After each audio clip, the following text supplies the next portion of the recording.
Assalamualaikum warahmatullahi wabarakatuh. Alhamdulillahilladzi qala fi kitabil karim a'udzu billahi minasyaitonir rajim. Bismillahirrahmanirrahim. Ya ayyuhalladzina amanu kutiba alaikumusiyam kama kutiba alal ladzina min qablikum la'allakum tattaqun. Asyhadu an la ilaha illallah wahdahu la syarika lah wa asyhadu anna Muhammadan abduhu wa rasuluh la nabiyya ba'dah. Allahumma salli ala Muhammad wa ala alihi wa ashabihi wa man tabi'ahum bi ihsanin ila yaumiddin. Jamaah salat maghrib Masjid Nurul Huda yang dirahmati oleh Allah, mari kita senantiasa terus bersyukur kepada Allah karena Allah telah memberikan nikmat-Nya yang sangat banyak kepada kita. Dua macam nikmat yang menurut Nabi manusia itu sangat sulit atau sering lalai untuk mensyukurinya, yaitu nikmat sehat dan nikmat waktu luang. Kita sering mengabaikan kesehatan kita, tidak kita manfaatkan untuk waktu-waktu untuk sesuatu yang bermanfaat. Juga kita sering mengabaikan waktu-waktu luang kita, sehingga waktu itu berlalu begitu saja. Maka mari kita terus berusaha, kita memohon kepada Allah agar kita termasuk orang yang ditolong oleh Allah agar bisa mensyukuri dua macam nikmat itu, yaitu nikmat sehat dan nikmat waktu luang.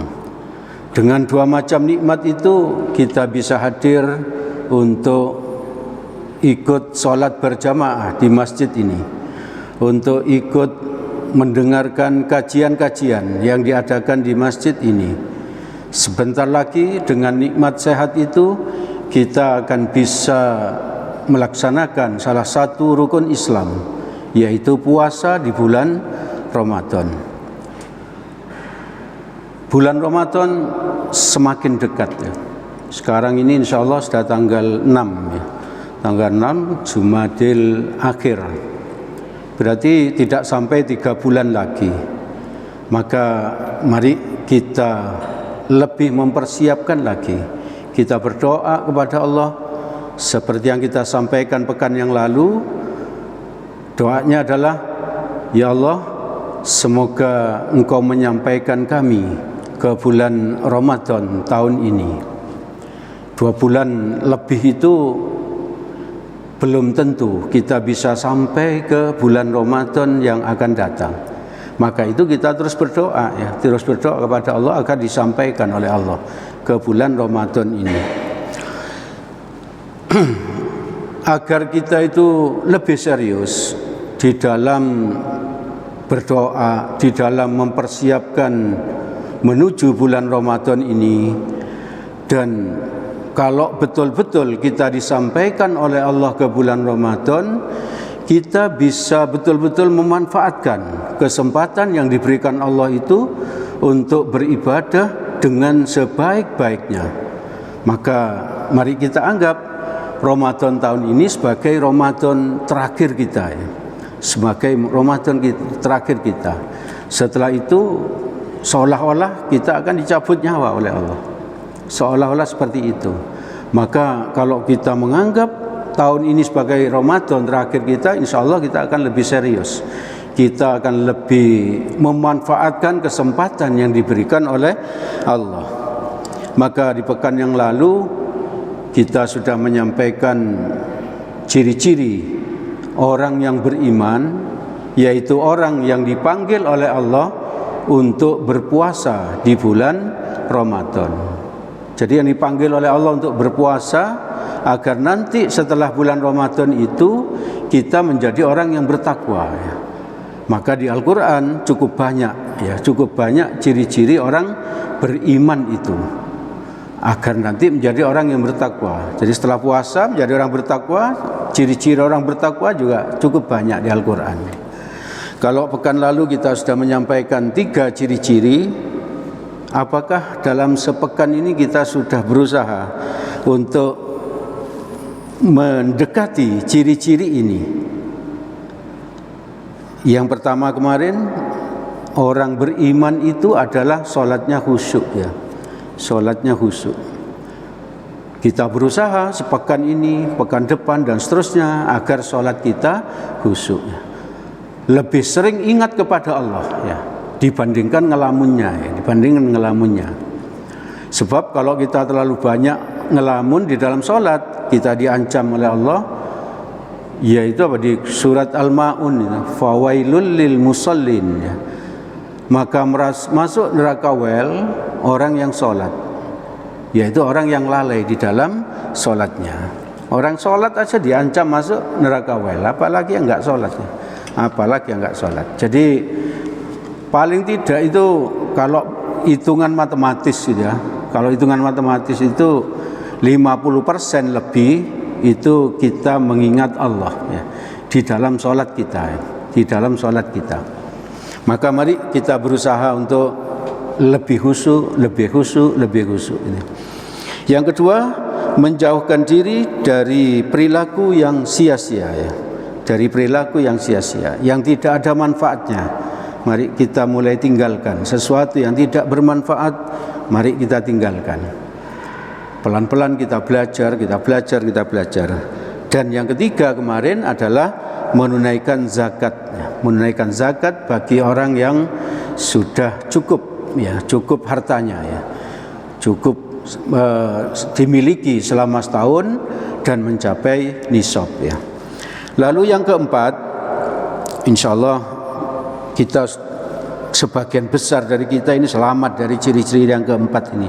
Tapi tidak ada masalah kita sampaikan agar ke depan ini kita juga tidak melakukan hal-hal ini gitu ya. Atau paling tidak kita bisa sampaikan kepada anak-anak kita, kepada cucu kita, bahwa ciri-ciri orang yang beriman keempat adalah tidak berzina ya.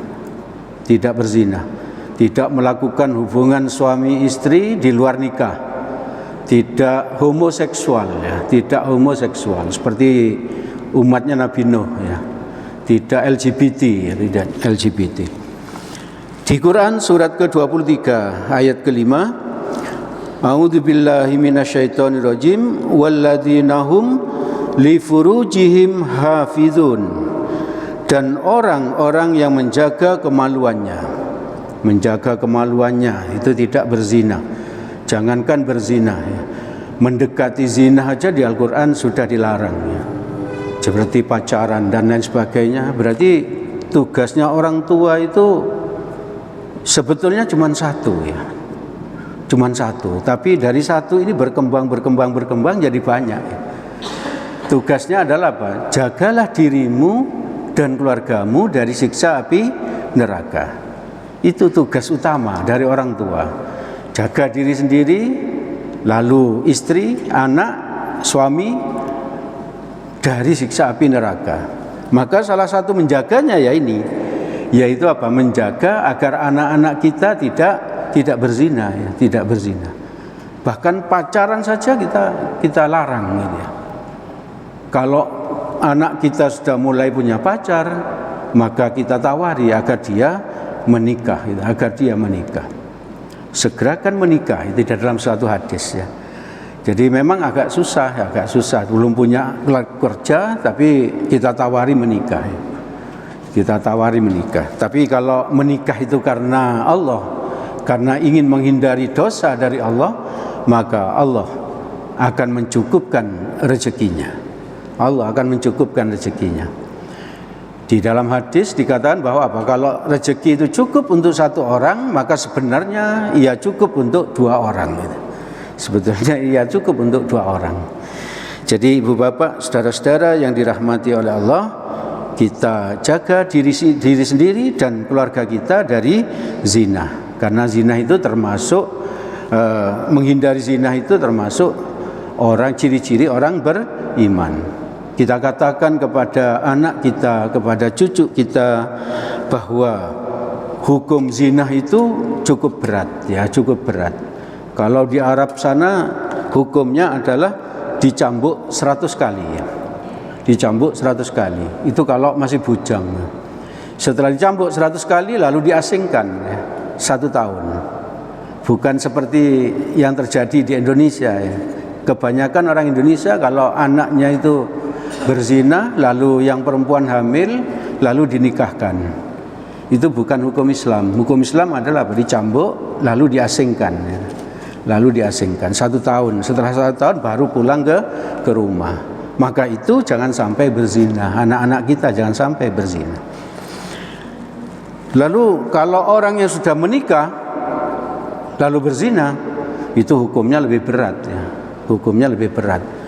Orang itu ditanam di tanah sampai ke leher itu, lalu dilempari dengan batu sampai meninggal. Sampai meninggal. Itu hukum zina. Kalau sudah dihukum seperti itu, maka menurut Nabi dosa orang yang berzina itu habis, ya. 0, ya. Hukum Islam itu luar biasa, ya. Mendahulukan apa? Akhirat, ya. Orang kalau berzina dia mengaku lalu sampai dilakukan hukum rajam tadi, maka setelah dilakukan itu dosa zinahnya 0, ya. Dosa zinahnya 0, diampuni oleh Allah. Bagaimana kalau di Indonesia hukum seperti itu tidak dilakukan, ya. Maka ada sebuah hadis yang bisa kita sampaikan atau kita amalkan. Hadis riwayat Baihaqi dan Hakim dari Ibnu Umar. Rasulullah sallallahu alaihi wasallam bersabda, saya baca artinya, jauhilah perbuatan asusila yang dilarang Allah. Jadi judi, perzinahan, riba itu kita jauhi sejauh-jauhnya. Nah, bagaimana kalau terlanjur? Nah, ini ada lanjutan hadisnya.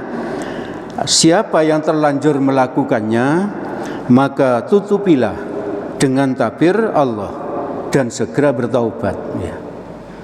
Jadi kalau misalnya si A itu sudah terlanjur berzina, maka yang bisa dilakukan oleh orang itu adalah tutupi, gitu. Jangan terus diceritakan kepada orang-orang, ya. Dengan bangganya dia cerita, saya tadi malam melakukan ini bersama ini, ya. Apakah ada orang yang bangga setelah melakukan zina? Ada pasti, ya.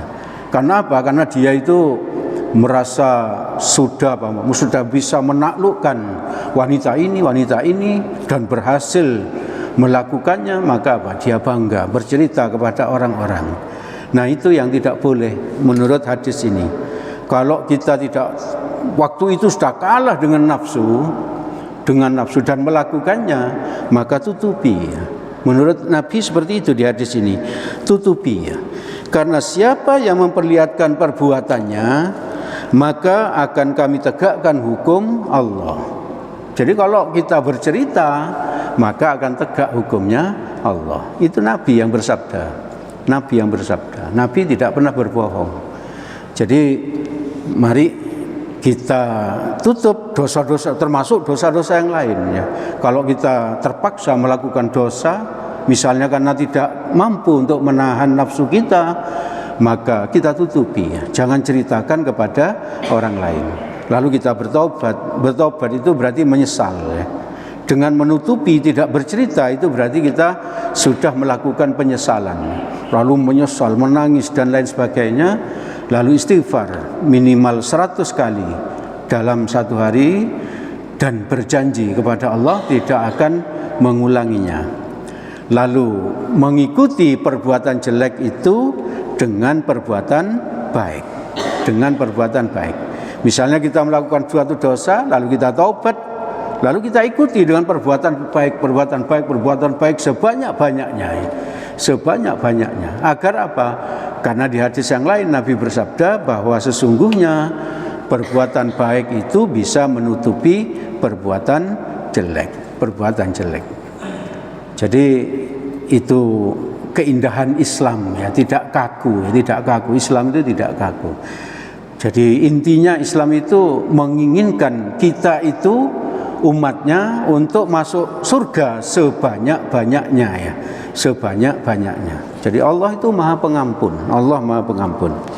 Lalu ciri-ciri orang beriman yang kelima yaitu amanah.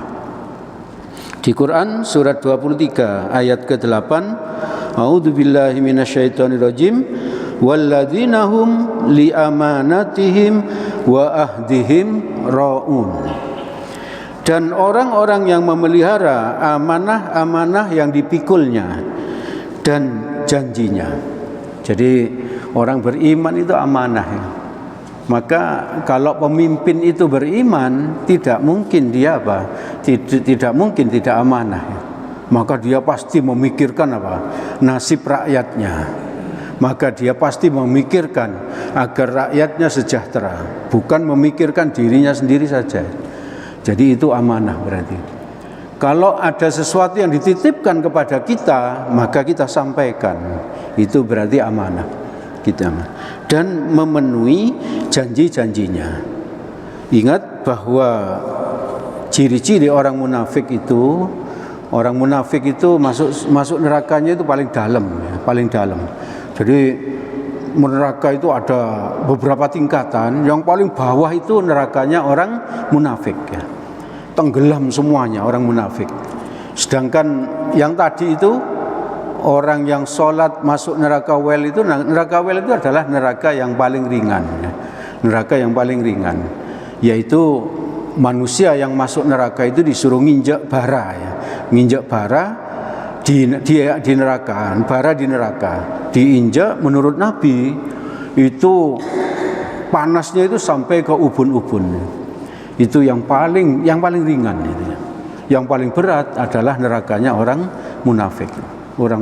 Ciri-ciri orang munafik itu yang umum, yang diajarkan di SD itu ada 3. Jika berkata ia bohong, yang kedua jika berjanji ia ingkar, dan yang ketiga jika diserai amanah ia berkhianat.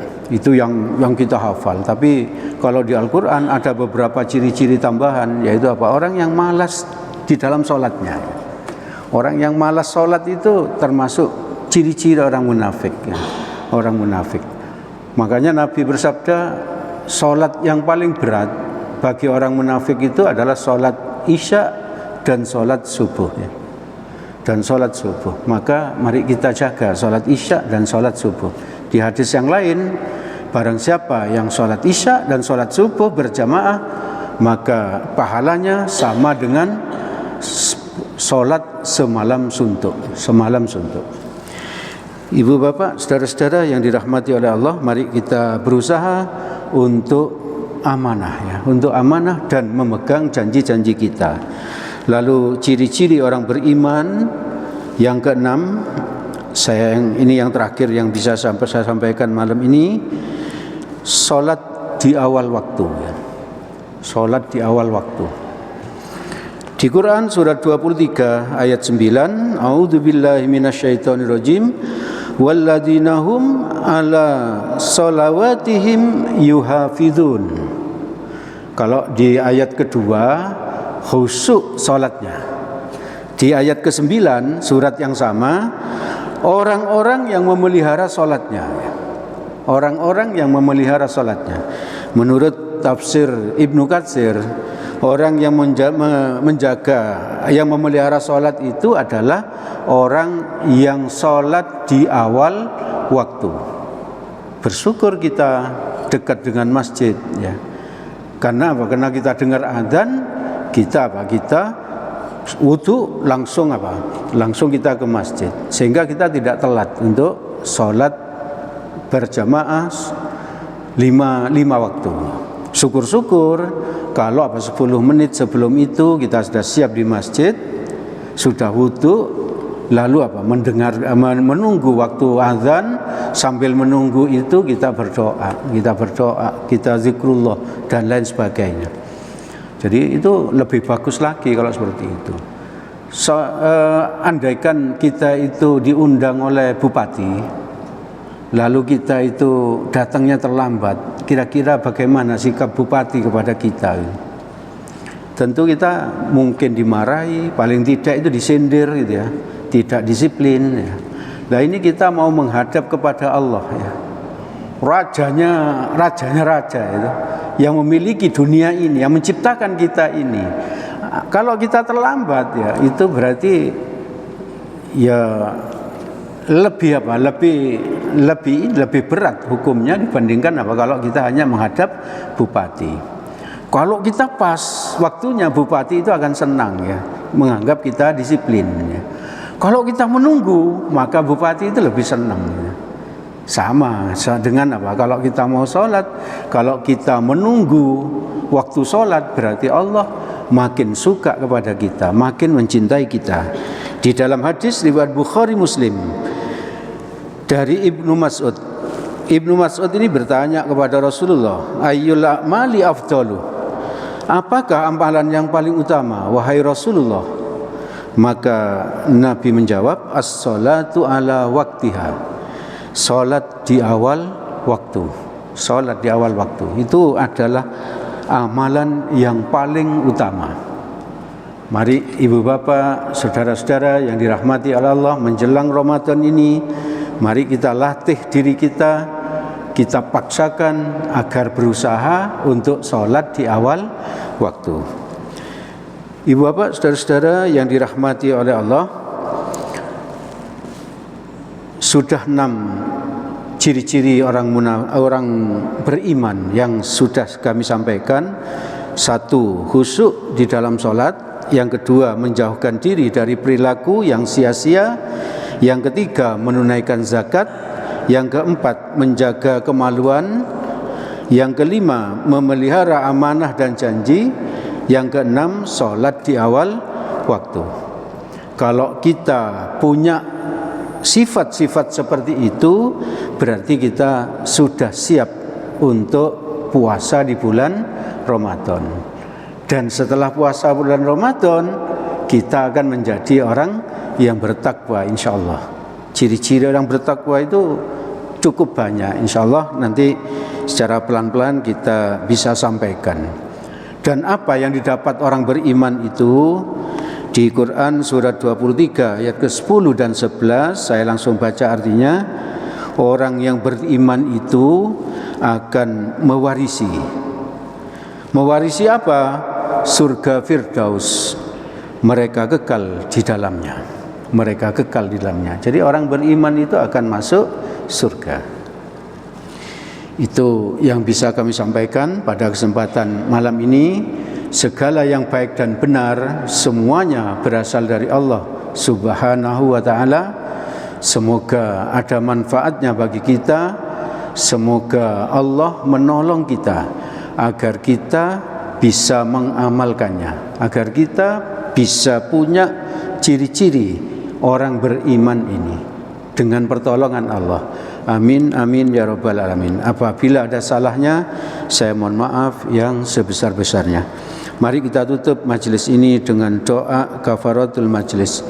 Subhanakallahumma wa bihamdik, asyhadu an la ilaha illa anta, astaghfiruka wa atubu ilaik. Billahi taufik wal hidayah. Assalamualaikum warahmatullahi wabarakatuh.